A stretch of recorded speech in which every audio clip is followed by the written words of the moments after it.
instalada a Assembleia Nacional Constituinte. Ao ser instalada em fevereiro de 1987, a Assembleia Nacional Constituinte elege Ulisses Guimarães presidente dos trabalhos e o principal condutor do processo. Quando é que se justifica uma constituinte? Quando há uma ruptura de uma ordem, ou para a inauguração de uma nova ordem, né? No nosso caso foi muito especial, porque não houve propriamente a ruptura de uma ordem. Nós tivemos uma retirada militar, bem planejada, com uma característica muito clara. Ela tinha suas metas, lenta, gradual e segura. A Constituinte teve todas as virtudes de uma revolução. Ela rompeu com o passado e ela encaminhou o país para diante. Prometo manter, defender e cumprir a Constituição, observar as leis, promover o bem geral do povo brasileiro, sustentar a união, a integridade e a independência do Brasil. Ao entrar em vigor, a Constituição já teve que enfrentar desafios. O primeiro teste foi o da governabilidade. O presidente Sarney foi, na minha opinião, num ataque de lucidez, disse que com essa Constituição vai ser muito difícil administrar o Brasil. Ele tinha razão.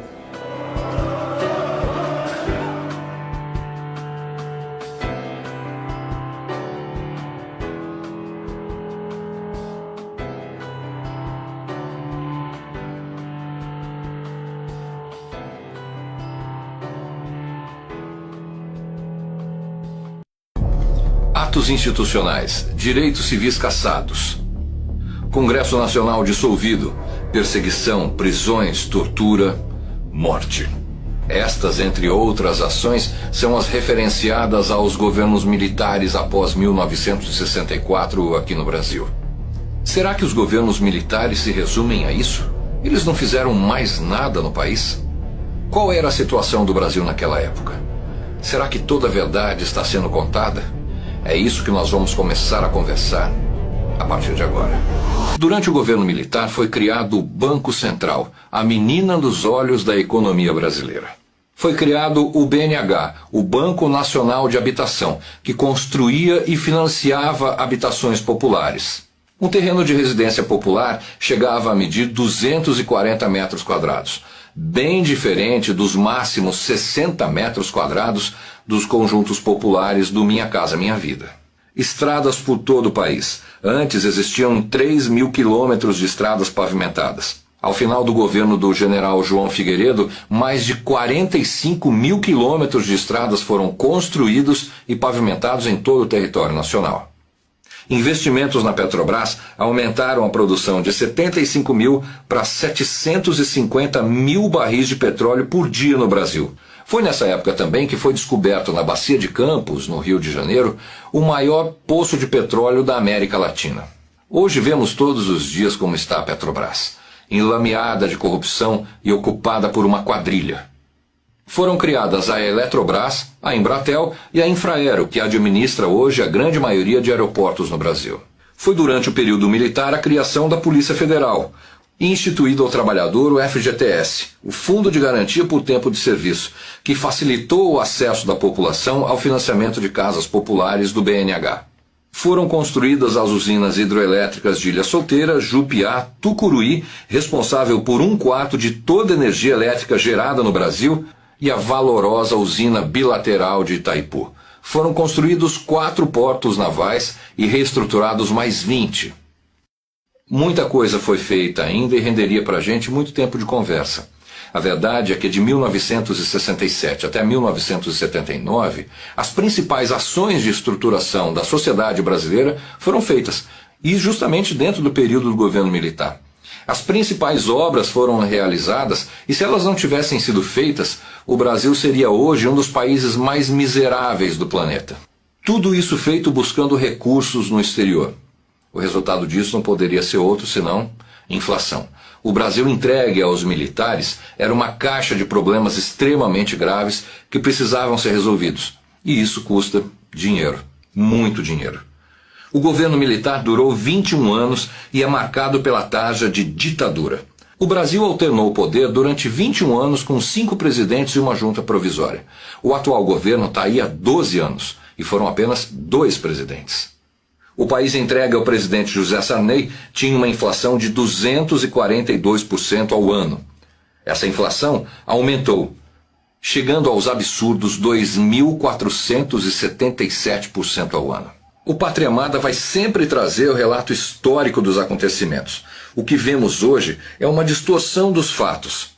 É a condução da história para um campo muito perigoso. A mentira, muito comum entre aqueles que têm medo da verdade. Vemos hoje que o verdadeiro golpe contra as instituições democráticas está pronto para ser aplicado em nossa pátria. Reforma política, nova constituinte, controle do capital financeiro, taxação sobre grandes fortunas, controle da mídia e da internet. É preciso saber se a gente vai saber utilizar corretamente a internet ou não. Para que eu quero a internet? Então, na violência, os nossos indicadores são estarrecedores. Morrem assassinados por ano no Brasil 55 mil pessoas. São estupradas por dia no Brasil 100 mulheres. Desaparecem por ano no Brasil 200 mil pessoas, 20 mil não reaparecem. Então, nenhum conflito no mundo cobra um índice tão grande de perdas humanas.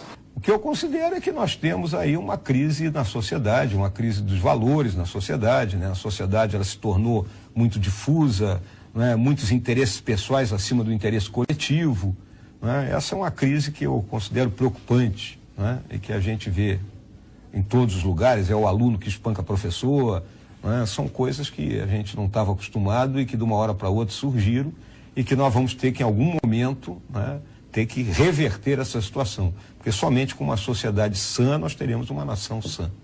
Como o Exército vem fazendo a sua parte, dioturnamente, né? Estamos dentro dos nossos quartéis, mantendo o nosso treinamento, estando prontos para assumir qualquer situação que a nação precisar.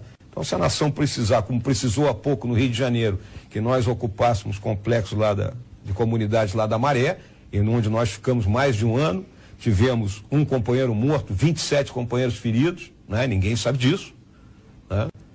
Se a nação precisar, nós estaremos prontos. Na verdade, o que está por trás dessas demandas são os valores que a nossa força encarna, valores que a sociedade está se ressentindo. Então, eu acredito que essa seja a verdadeira motivação das pessoas ao pedirem presença dos militares. E nos cabe cumprir o que está escrito na Constituição. Ali, as nossas missões estão muito bem explícitas. Para o Exército, nós estamos adotando uma linha de atuação com base em 3 vetores. O primeiro é a manutenção da estabilidade. Não só garantir, contribuir para a manutenção da estabilidade, como não causar nenhuma instabilidade de forma alguma. E nós conseguiremos isso mantendo isenção e equidistância de todos os atores que estão operando, né, no sentido de solucionarem essa crise, as crises que nós estamos vivendo. Não se preocupem com outras informações que não sejam. Eu queria dizer algumas palavras sobre a situação que nós estamos vivendo no nosso país. Estamos vivendo uma situação extremamente difícil, crítica, uma crise de natureza política, de natureza econômica, de natureza ética muito séria, e com a preocupação de que essa crise de natureza política e econômica, se ela prosseguir, poderá se transformar numa crise social, com efeitos negativos sobre a estabilidade do país. E aí, nesse contexto, nós nos preocupamos porque passa a nos dizer respeito diretamente. Importante nos parece que para a superação da crise de uma maneira geral, esse funcionamento das estabilidades, esse funcionamento das instituições é muito importante. É por meio delas que a sociedade brasileira vai conduzir essa superação. E a sociedade tem que ir aprendendo com seus próprios erros e ela tem que desenvolver ferramentas e ter a consciência de que cabe a ela solucionar esses problemas a que eu me referi. Da nossa parte, no que diz respeito ao Exército, estamos trabalhando... Lutar pela intervenção. O que vocês têm que saber? Que todos os problemas do Brasil não vai se resolver com partido político. Não vai se resolver com partido político.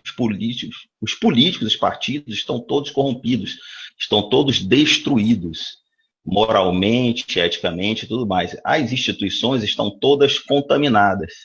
Então tem que se fazer um pacto do povo com as Forças Armadas, com a classe industrial, com a classe do comércio, com o produtor rural